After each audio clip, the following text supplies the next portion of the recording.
Komentar saya atas kasus itu dari dulu adalah tidak diterapkan prinsip beyond reasonable doubt. Tidak diterapkan prinsip harus ada 2 alat bukti sebelum seseorang dipidana, tapi lebih menonjol keyakinan hakim.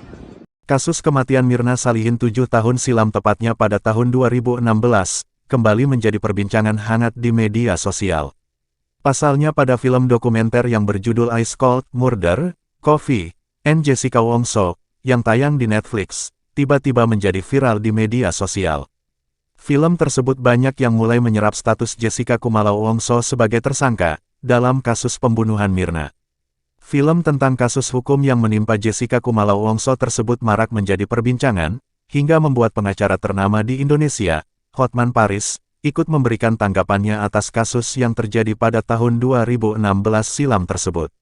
Hotman Paris menanggapi penetapan Jessica sebagai tersangka pembunuh Wayan Mirna Salihin lewat kopi sianida, hingga menjadi terdakwa di persidangan dan pada akhirnya divonis 20 tahun penjara. Hotman Paris menjelaskan dengan rinci dari perspektif hukum bahwa yang menonjol pada kasus ini adalah hakim berkuasa memberikan keputusan yang dinilainya cacat hukum. Secara tegas, pengacara flamboyan itu juga menyatakan seharusnya tidak boleh ada keraguan sedikitpun. Artinya, Hotman menyebut bahwa harus ada bukti telak untuk menghukum Jessica Wongso. Film dokumenter yang menceritakan kasus kematian Wayan Mirna Salihin memang menampilkan sisi lain dan mulai memunculkan dugaan lain di publik. Banyak yang meragukan bahwa Jessica benar-benar bersalah karena tidak ada bukti kuat dia yang meracuni temannya itu. Kecurigaan Hotman Paris bukan tanpa alasan. Dia bertanya-tanya mengapa Jessica Wongso dihukum sementara tidak ada bukti yang kuat dan meyakinkan di mata hukum. Hotman Paris juga menyinggung soal saksi yang dipanggil saat persidangan. Saksi tersebut menjadi salah satu kecurigaan Hotman Paris, sebab pengakuannya soal racun tidak bisa dibuktikan. Selain itu, Hotman juga mengatakan bahwa saksi tersebut memeriksa racun setelah beberapa pekan kematian Mirna. Hotman memprotes soal saksi ahli racun sianida dalam kasus ini. Kesaksiannya seolah dibuat-buat sehingga saksi bisa mengatakan racun tersebut diletakkan bersamaan dengan Jessica yang sudah ada di meja.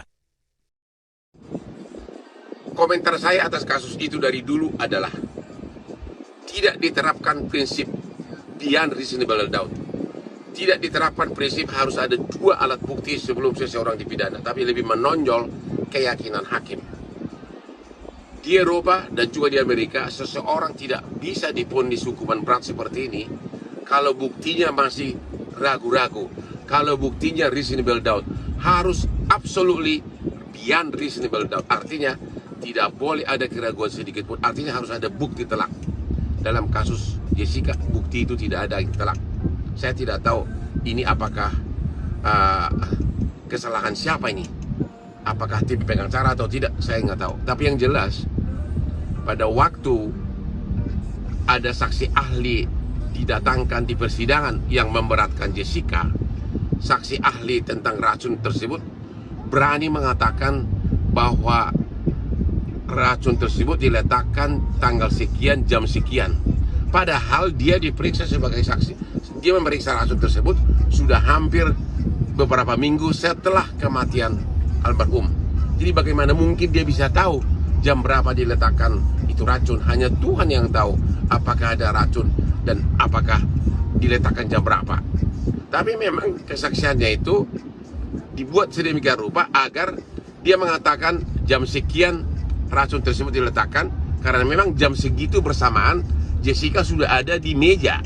Jadi seolah-olah sudah ada Jessica di TKP pada saat racun tersebut dimasukkan dalam gelas, sehingga tentu orang akan beranggapan satu-satunya yang diduga meletakkan adalah Jessica karena jamnya bersamaan.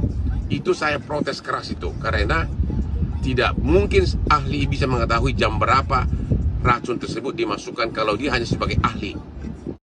Terima kasih telah menonton. Jangan lupa untuk like, share, dan subscribe channel New Update 78.